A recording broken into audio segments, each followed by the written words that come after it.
Alright, another binge eating coming out of prep. This is Andrew Wildmo. He's a Hunt Fitness client. He just competed a couple weeks ago.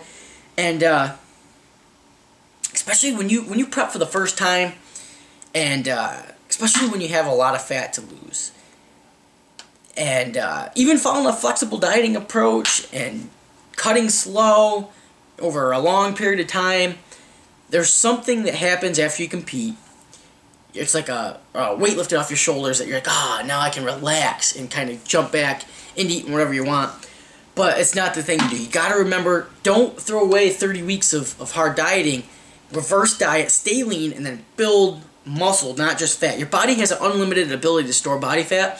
So, and especially when your metabolism has been affected from 30 weeks of dieting, you will store fat coming off of the rebound.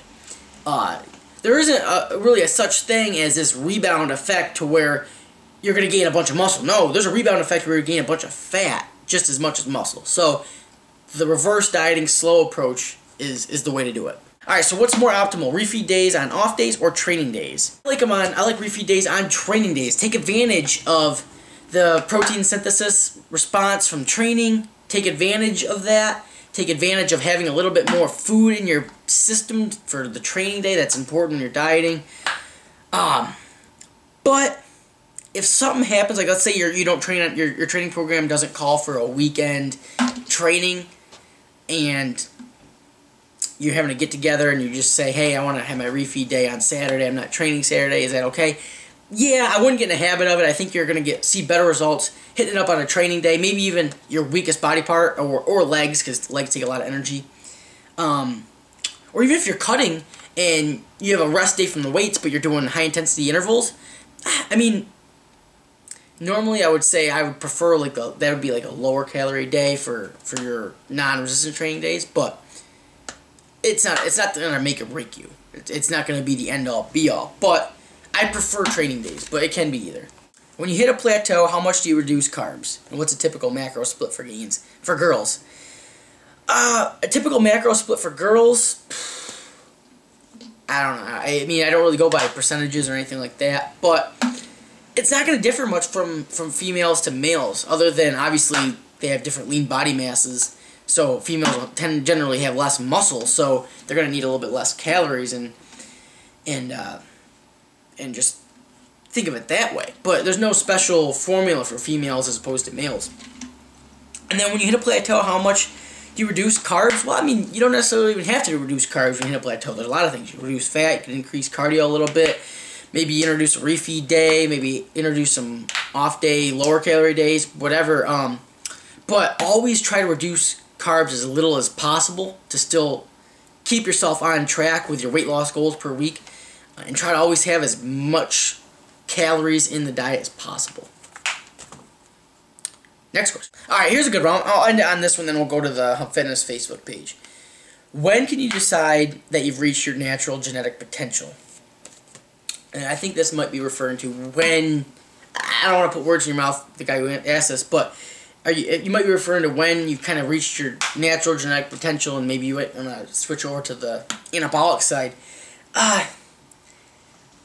It's hard to say, because I mean, you look at natural bodybuilders, they continue to make progress well into late 30s, 40s.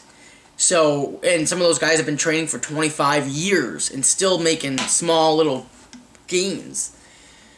So, I mean, honestly, it's hard to say when you've reached your genetic potential. I will say this, though. If you put in 10 years of doing, hard training, smart training, with good nutrition, you're probably at least 90 to 95% there. You know what I mean? If you put in 10 years doing everything right, or the best of your ability, and training hard and consistently not taking time off, in 10 years, I think you will be 90 to 95% there. So yeah, I mean, if you put in 10 hard years and you see in the mirror and you're not really satisfied with that, though maybe you're not doing something right. So I look at that first, but then I guess to answer your question, I think you'll probably know where you're going to be at. All right, let's look at the Hunt Fitness Facebook page. That was my personal page, just Kyle Hunt on Facebook. Told you this epic video. There's only a couple questions here. Don't mind it. Current workout split. Alright, I've been asked this a few times. I'm currently on a push-pull legs. One of my favorites for natural athletes. But I mean, I have tons of programs. I literally, if you got on my computer, I probably have 100 different training templates, all different, body part splits and stuff like that. So it's, maybe just because I'm doing this now, it doesn't mean that I think it's superior to every other style. It's just what I'm doing now. With that being said, I'm doing a push-pull legs, but I'm only hitting legs once a week because I'm doing 2 high-intensity cardio sessions a week on a Wednesday and a Sunday. So those are my off days from lifting. I'm doing a cut right now, so put it in perspective. So like today, day 1, Monday, I'm going to be doing a hypertrophy pull workout. Day 2 will be a hypertrophy push workout. Wednesday is a rest day, but I do high intensity cardio. Come in Thursday, do a heavy pull workout. Friday is a leg day, which I'll hit heavy and hypertrophy, all rep ranges. Saturday, come in, do a heavy push workout. Sunday, it's the high intensity intervals again with no lifting. So that's exactly what I'm doing. I change up the exercises weekly, almost. Every 4 weeks probably I'll generally change up the exercises. But yeah, I'll probably be doing this for another, maybe 8 weeks, 12 weeks, see how it goes.